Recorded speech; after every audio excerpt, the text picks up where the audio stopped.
এমনি তাইয়ুব আপনি লিখেছেন, আমি মসজিদের ক্যাশিয়ার, মসজিদের ক্যাশ থেকে বাড়ির কেউ ধার চাইলে কি দেওয়া যাবে? ভাই তাইয়ুব ভাই, অবশ্যই মসজিদের টাকা আপনি কাউকে ধার দিতে পারেন না, এমনকি আপনি নিজেও সেটা ভাঙতে পারেন না।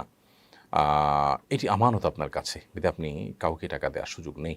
শুভ আহমেদ অবাক এডি থেকে আপনি লিখেছেন, নামাজে সম্পূর্ণ মনোযোগী হওয়ার উপায় জানাবেন, উপকৃত হব। নামাজে পরিপূর্ণভাবে মনোযোগের জন্য প্রথমত নামাজের যথেষ্ট আগে থেকে অন্য সব বিষয় থেকে আপনি ফারিগ হয়ে নামাজের জন্য ফ্রি হয়ে যান। সকল ব্যস্ততা থেকে ফ্রি হয়ে মসজিদে আগেভাগে চলে আসেন, একটু বসেন, অপেক্ষা করেন নামাজের জন্য। এবং দ্বিতীয়ত হলো, নামাজের যে দোয়া সূরা কেরাতগুলো পড়ছেন সেগুলোর অর্থটা একটু বোঝার চেষ্টা করুন এবং সেগুলো মনে মনে চিন্তা করার চেষ্টা করুন।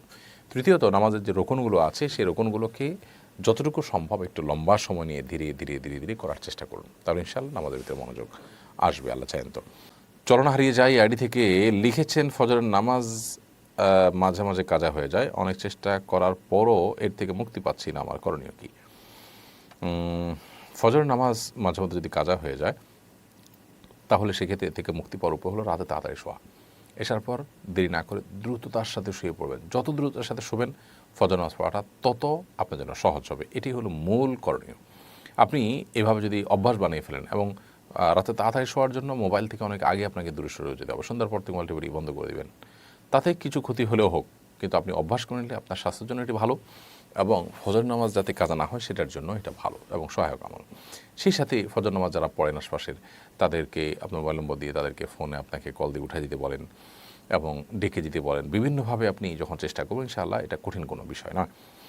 পুষ্পকলি এআডি থেকে আপনি লিখেছেন, আমার হাজব্যান্ড এখন টিউশন করে সংসার চালায়, কিন্তু বর্তমান অবস্থায় সব কিছুর যে দাম দেয়ালে পিঠ ঠেকে গেছে, কোনোভাবে সংসার চালাতে পারছেন না। এই অবস্থায় ব্যাংকে চাকরি করা কি জায়েজ হবে?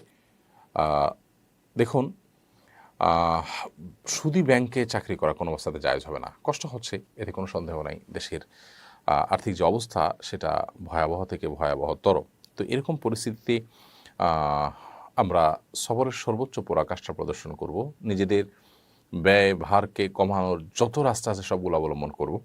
তারপরও হারামের দিকে আমরা যাব না, কারণ দুনিয়ার জীবনটা পার করার পর তো আমাকে আল্লাহর সামনে দাঁড়াতে হবে। জান্নাত অথবা জাহান্নাম যে কোনো একটা পরিণতিতে আমাকে তো অবশ্যই যেতে হবে।